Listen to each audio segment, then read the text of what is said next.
Hello everyone, আসসালামু আলাইকুম। আজকে আমি দুধের সর দিয়ে ঘি তৈরি করে দেখাবো। তো বেশ খানিক দুধের সর আমি জমিয়েছি, প্রায় 2 মাসের মতো হবে। ডিপ থেকে বের করে এটাকে আমি নর্মালে রেখেছি। এটা একটু নর্মাল, খুব নর্মালও হয়নি, একটু বরফ ভাব আছে। আর দুধ জাল করার পরে দুধটা আমি কি করি, জাল করার পরে ফ্রিজে রেখে দিই কিছুক্ষণের জন্য, ঠান্ডা হওয়ার জন্য। তখন ঠান্ডা হলে হয় কি, দুধের একটা মোটা সর বসে। তো ওই সরটা আমি অল্প অল্প করে করে বক্সে নিয়ে এভাবে করে, নর্মাল ফ্রিজে আপনি সপ্তাহখানেক রাখতে পারবেন। আর আমি খুব একটা নর্মাল ফ্রিজে রাখি না, বক্সে নিয়ে আমি ডিপে রেখে দিই। যখন যেদিন আমি সর বের করি তখন ডিপ থেকে বের করে আবার আমি বক্সে সরটা রাখি। তো এভাবে করে আমি বেশ 2-3 মাস করে সংরক্ষণ করেছি। তো এটা আমি এখন ফুড প্রসেসরের মধ্যে সরটাকে ব্লেন্ড করব। তো আপনারা চাইলে ব্লেন্ডারে ব্লেন্ড করে নিতে পারবেন, পদ্ধতিটা একই রকম। তো এখানে যতটুকু পরিমাণ ফুড প্রসেসরে আটবে ততটুকু পরিমাণ আমি নিয়ে নিচ্ছি এবং ঠান্ডা পানি দিয়ে দিয়েছি। তো দুধের সরগুলো কিন্তু আমার ঠান্ডা আছে, একদম বরফটা গলে নর্মাল হয়ে যায়নি সরগুলো। তো ঠান্ডা পানি দিতে হবে আপনাকে। যদি ঠান্ডা পানি দেন তাহলে দুধের সরটা খুব সহজে আপনারা আলাদা করে নিতে পারবেন। এই যে আমি ঠান্ডা পানি দিয়ে দিয়েছি। এখন মেশিনটাকে আমি অন করে দিলাম। দেখুন, এভাবে করে আস্তে আস্তে ঠান্ডা পানি দিব। আর পানি দরকার হলে উপর থেকে আমি ঠান্ডা পানি আবার দিতে থাকবো। এতে দেখা যাবে যে মেশিন সরগুলো আলাদা হয়ে যাচ্ছে। দেখানোর চেষ্টা করছি আমি।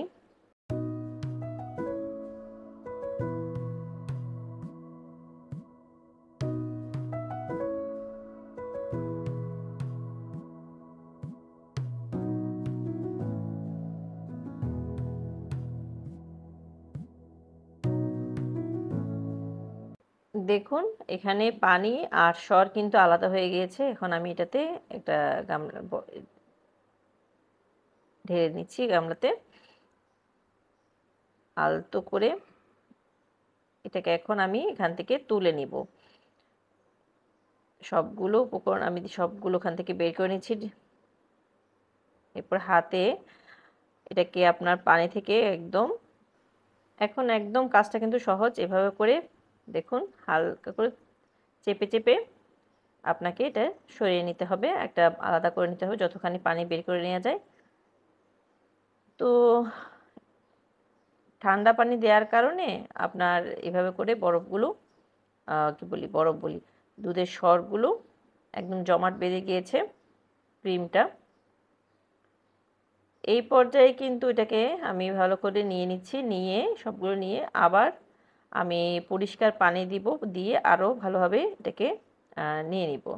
যত ভালোভাবে নেওয়া যাবে, প্রথমবারের যদি গন্ধ থেকে থাকে, অনেক সময় দেখা যায় যে অনেক দিন রেখে দেওয়ার পরে দুধের সরের একটা স্মেল থাকে, ওটা দূর হয়ে যাবে।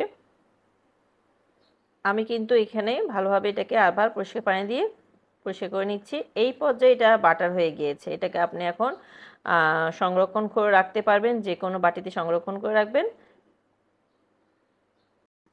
আর এই পর্যায়ে যে বাটারগুলো আমি বের করে রেখেছি ওগুলো এখানে দিয়ে দিলাম। এই তো এটা চুলাটা অন করে দিয়েছি, এটা আস্তে আস্তে গলতে শুরু করবে। তো এটা কিছুক্ষণ পর পরে কিন্তু এসে নাড়াচাড়া করে নিতে হবে যাতে তলানিতে না লাগে। আর ননস্টিকের পাতিলে করলে তাহলে খুব একটা লাগার সম্ভাবনা নেই। দেখুন, আর এটা আস্তে আস্তে বাটার থেকে তেল উঠে আসছে একদম পরিষ্কারভাবে। একদম যে ফেনাগুলো আছে ওটাও থাকবে না, সম্পূর্ণ স্বচ্ছ হয়ে যাবে। ততক্ষণ পর্যন্ত নাড়াচাড়া করছি, ফিরে আসছি তারপরে। তো ফিরে এলাম বেশ কিছুক্ষণ পর। দেখুন, এই যে সরগুলো এভাবে করে ছাড়া ছাড়া হয়ে তলানিতে পড়ে যাবে, আরও স্বচ্ছ হয়ে যাবে। এখনও কিন্তু হয়নি। আমি কিন্তু বেশ কিছুক্ষণ পর, ঘন্টাখানেক হয়ে গিয়েছে, আমি চুলার আঁচ ছোট করে এভাবে করে দেখুন সম্পূর্ণ ঘি কিন্তু উঠে এসেছে। আর একটু জাল করব এটা, খুব একটা জাল করব না, যাতে একদম কালচে কালার না আসে। আমি চাচ্ছি একটু হলদে টাইপের কালার থাকবে। এখানে আমি আরো কিছুক্ষণ পর ফিরে এলাম।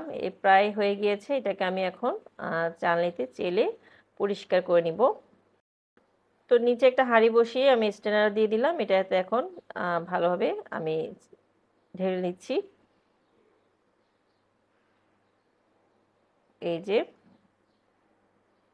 এখনো কিন্তু অনেকখানি গরম, সম্পূর্ণই গরম আর ঠান্ডা হয়নি। এটাকে বেশি পোড়ানো যাবে না, তাহলে তিতা হয়ে যাবে। তিতা বলতে সরি, হচ্ছে ঘ্রাণটা নষ্ট হয়ে যাবে, ঘিয়ের যেটা স্মেল থাকে না ওটা নষ্ট হয়ে যাবে। আপনারা চাইলে একটু দোকানে যে একটু কালচে টাইপের হয় ওভাবেও করতে পারেন। তা আমি এইভাবে লাইটের অবস্থা নিয়েছি, যতখানি চাপা চেপে তেলটা ঝরিয়ে নেওয়া যায় অতটুকু ঝরিয়ে নিচ্ছি। আচ্ছা, এই পর্যায়ে আমি একটা ট্রিক্স দিই আপনাদেরকে। আপনারা যখন ঘিটা বের করবেন তখন কয়েক টুকরো দারচিনি দিয়ে দিবেন, তাতে এক সুন্দর একটা ফ্লেভার থাকে। কারণ অনেক সময় দেখা যায় যে দেরি করে যদি শর্টটা রাখা হয় একটা ঘ্রাণ চলে আসে, সেই ক্ষেত্রে ঘ্রাণটা থাকবে না। তা আমি কিন্তু এই চালনিতে চেলে নিয়ে আবার কিন্তু হাঁড়িতে বসিয়ে দারচিনি দিয়ে তারপরে আরেকটু জাল করে নেব, তারপরে ঠান্ডা করে বয়মে নিয়ে নেব। এই যে এখানে কিন্তু নিচে এখনো অনেকখানি ময়লা আছে, তো এটাকে আমি ভালোভাবে চেলে নিয়ে পরিষ্কার করে তারপরে আবার দারচিনির টুকরো দিয়ে কিছুক্ষণ জাল করে নিব। তারপরে ঠান্ডা হলে পাত্রে ঢেলে দিব, অর্থাৎ পাত্রে নিয়ে নেব। আজকে যাই হোক কি হচ্ছে জানি না, কথাবার্তা সব উল্টাপাল্টা হয়ে যাচ্ছে। যাই হোক, এই যে দেখুন আমি কিন্তু যে হাঁড়িতে ঘিটা করেছিলাম ওই হাঁড়িতেই কিন্তু আবার নিয়ে নিচ্ছি। তো ফিরে এলাম। এটা কিন্তু আমি আবার এই পাত্রে কিন্তু আবার চালনিতে চেলে নিয়েছি। দারচিনির টুকরো দিয়ে কিন্তু আমি জাল করে নিয়েছি। ঠান্ডা হয়ে গিয়েছে। এখন এটাকে আমি আম জারে মেপে নিচ্ছি কতখানি হয় এটা দেখার জন্য। তো এখানে সব মিলে ১ কেজির মতো হবে আমার। এই যে এখানেও বাকি রয়ে গিয়েছে, ১ কেজি চাইতে বেশি হবে। তো এই তো এখানে আমার ৯৯১ গ্রাম হয়েছে, আরও হাঁড়িতে রয়ে গিয়েছে। তো আমি বাকি দুধের সর আসলে কতখানি হয়েছে ওটা তো আর আমি ওয়েট করে দেখিনি, তাই বলতে পারছি না কতখানি আমি দুধের সর জমিয়েছি। তো এই তো এখানে ঘিটা ঠান্ডা হয়ে জমে এই যে বসে গিয়েছে। তো খুব সহজে আপনারা বাসায় তৈরি করতে পারবেন ঘি। তো আমি এভাবে করে দুধের সর জমিয়ে ঘি তৈরি করি সবসময়। তো আজকে এই পর্যন্ত, আগামীতে আবার দেখা হবে। সেই পর্যন্ত সবাই সুস্থ থাকুন, নিরাপদে থাকুন। আল্লাহ হাফিজ, আসসালামু আলাইকুম।